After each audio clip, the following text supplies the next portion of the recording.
Kalau pemerintah punya niat untuk membongkarnya, bukan pekerjaan sulit, suatu tindakan pengecut, tidak bertanggung jawab dan biadab. Kalau presiden memang punya keinginan untuk membongkar ini, saya yakin tidak sampai 1 minggu kebongkar. Ini kalau presiden merespon satu kata saja, usut, selesaikan sesuai aturan, selesai 1 hari.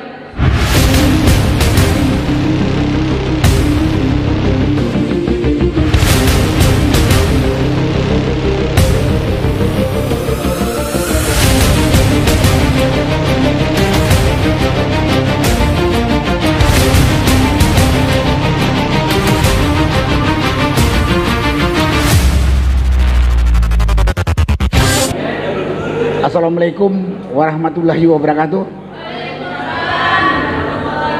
Salam sejahtera bagi kita semua. Saya bingung di daerah sama pembawa acara untuk bicara gini. Tapi karena tadi lihat backdrop ini adalah masalah kilometer 50 yang sudah, ya ini tepat 7 Desember 2024 kejadian ini terjadi 4 tahun yang lalu. Menurut saya yang bekas tentara, kasus ini kalau pemerintah punya niat untuk membongkarnya, bukan pekerjaan sulit. Mungkin kalau saya presiden nggak sampai 1 minggu kebongkar ke akar-akarnya ini. Jadi sekali lagi saya katakan, kasus ini saya masih ingat karena saya terlibat dalam pembuatan buku putih kejadian kilometer 50. Dari prolognya, dari mulai tertangkapnya ada agen di pesantrennya Habib Rizik Syihab di Selabintana ya, Megamendung, udah tahu. Menurut saya kejadian di kilometer 50 ini adalah suatu tindakan pengecut, tidak bertanggung jawab dan biadab, yang terencana. Jadi kalau kita semua tahu bilang ini adalah pelanggaran hak asasi manusia berat, dan setahu saya menurut hukum yang namanya pelanggaran hak asasi manusia itu tidak ada kedaluarsanya selama pelakunya masih hidup, walaupun sudah pakai tongkat masih bisa diseret ke pengadilan. Jadi mudah-mudahan sebelum pelakunya mati kita bisa terbongkar. Nah, karena pada kesempatan ini menurut saya seperti yang saya katakan tadi, ini bukan peristiwa yang sulit untuk disidik sampai terbongkar untuk dibawa ke pengadilan. Tinggal pemerintah mau tidak. Kalau bicara pemerintah berarti presiden. Kalau presiden memang punya keinginan untuk membongkar ini, saya yakin tidak sampai 1 minggu kebongkar. Tapi kita lihat 2 periode masanya Jokowi tak kebongkar. Kemudian sekarang udah masuk periodenya Pak Prabowo, belum ada tanda-tanda perhatian ini untuk dibuka. Belum ada tanda-tanda. Selama presiden tidak punya keinginan membuka ini, semua terhambat. Semua terhambat. Tak akan mungkin berjalan. Tidak akan mungkin berjalan. Kita ngomong sekarang ini juga mungkin dianggap angin lalu saja oleh pemerintah. Nah, karena itu pada kesempatan ini saya cuma menyarankan, mari kita teman-teman membentuk satu kelompok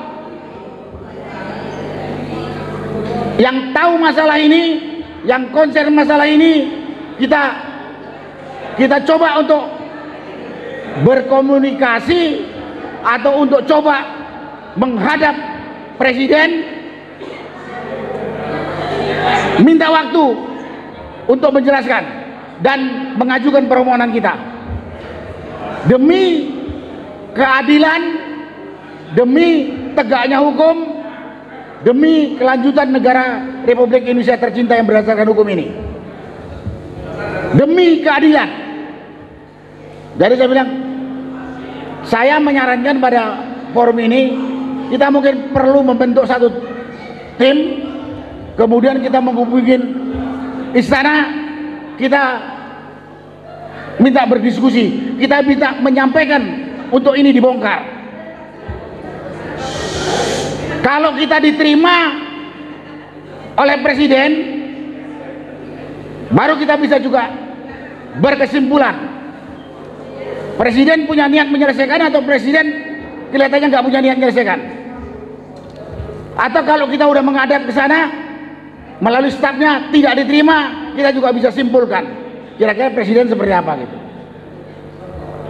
Tapi selama presiden nggak punya niat untuk membongkar ini, terhambat semua,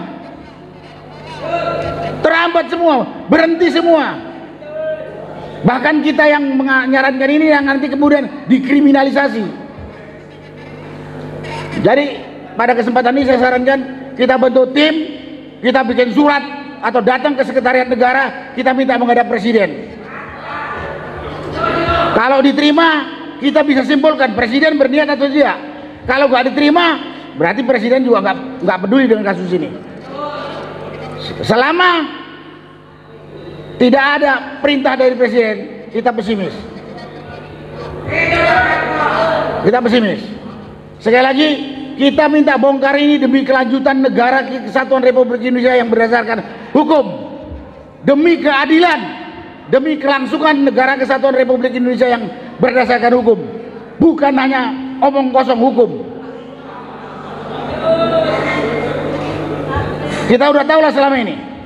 Itulah yang bisa saya sampaikan pada kesempatan ini. Mudah-mudahan ada teman yang mau, teman yang punya akses ke istana. Dan kalau boleh saya tambah ini Pak Refli, termasuk kasus PIK 2 PSN itu, ya di mana saya terlibat dalam tim itu. Ini kalau presiden merespon satu kata saja, usut, selesaikan sesuai aturan, selesai 1 hari. Selesai 1 hari saya katakan. Tapi kalau presiden nggak memerintahkan, semua mengambil manfaat. Pengusaha rakusnya mengambil manfaat untuk menambah kerakusan dia soal tambah kaya. Pengkhianatnya juga demikian mendapatkan manfaat dari pengusaha rakus ini yang menderita rakyat puluhan ribu.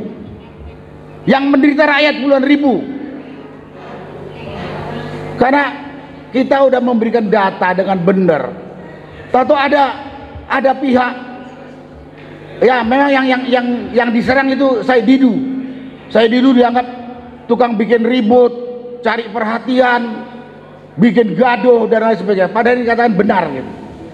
Karena itu pada kesempatan saya ngomong ini saya katakan kasus kilometer 50 dan kasus PIK 2 PSN, begitu presiden mengatakan selesaikan sesuai dengan aturan hukum, selesai 1 hari.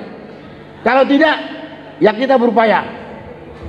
Jangan pesimis, kita tetap teriak. Mudah-mudahan nggak budek itu pemerintah. Masih punya hati. Itulah yang bisa saya sampaikan pada kesempatan ini. Terima kasih Pak Refli, terima kasih semuanya. Wassalamualaikum warahmatullahi wabarakatuh.